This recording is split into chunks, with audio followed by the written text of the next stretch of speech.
Ibrahim Traoré's bold revolution, turning old tires into roads and bridges in Burkina Faso. Have you ever looked at something as ordinary as an old, worn-out tire and thought, this could change an entire nation? Most of us see useless junk, something we throw away without a second thought.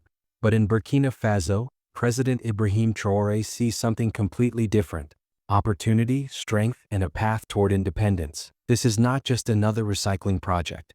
It's a revolution that could transform Africa's future, and maybe even the entire world. Whenever people talk about Burkina Faso under Traoré's leadership, they describe things that almost sound impossible. Imagine releasing thousands of rabbits into the desert to bring nature back to life, or creating artificial rivers in the middle of barren sand. And now, building roads and even bridges out of nothing but old, discarded tires. Sounds crazy, right? But wait until you hear how it works. The problem with tires. Around the world, millions of tires are thrown away every year. They don't decompose, they don't melt, and when they're burned, they release poisonous chemicals into the air. For most governments, these tires are just a headache that costs billions of dollars to manage. But Ibrahim Traoré saw something others missed. He asked, what if these so-called useless tires could become the foundation of our future? Building bridges from waste. Here's the revolutionary idea. Instead of relying on steel and concrete, which are too expensive for many developing countries, why not build bridges using recycled tires? The process is surprisingly brilliant. First, engineers prepare a strong foundation. Then rows of old tires are tightly stacked together. No gaps, no weak points. Inside each tire, cement and concrete are poured until they harden like stone. Each tire becomes a solid building block, and when these blocks are layered, they form powerful walls and columns. The final structure is reinforced with mesh and more concrete, until it becomes as strong, if not stronger, than traditional bridges. The result? A bridge made from trash that rivals steel in durability. But this isn't just about engineering. It's about rewriting the story of what's possible for poorer nations. More than just a bridge. This bridge is more than concrete and tires. It's a lifeline. It means farmers in remote villages can finally reach markets to sell their crops. Children can walk safely to school. Patients can get to hospitals without risking their lives crossing rivers. In short, this bridge is not just connecting land, it's connecting people, opportunities, and hope, from Burkina Faso to the world.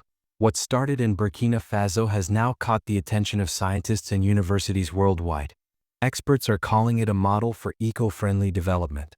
Countries like China have already studied Traoré's earlier projects, roads built from ground-up rubber, and they're applying the same methods in their own cities. In Beijing and Shanghai, some highways already carry the DNA of this Burkina Faso experiment.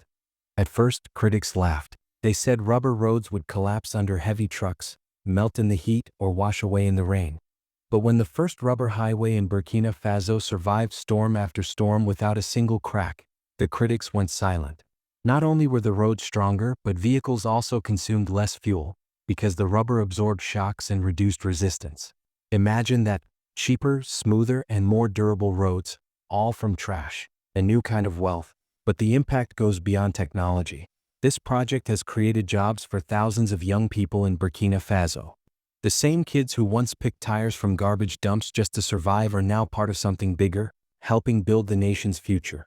Poverty isn't just being reduced, it's being transformed into purpose. And that's the power of vision. Ibrahim Traoré believes Africa can't afford to copy the West forever. Instead, it must carve its own path, innovating with what it already has. The bigger picture. Think about it. If every country adopted this model, millions of waste tires could be transformed into bridges, roads, and buildings every year. Pollution would drop, costs of development would shrink, and poor nations would no longer have to wait for foreign aid or expensive imports. This is more than recycling. It's redefining development. So what do you think? Could roads and bridges built from old tires really change the future of our world? Should other nations follow Burkina Faso's example? Or is this a revolution only Africa can lead? Let us know your thoughts in the comments below. And if you found this story inspiring, make sure to like, share, and subscribe. Because stories like these prove one thing: the future doesn't belong to those who wait, it belongs to those bold enough to build it.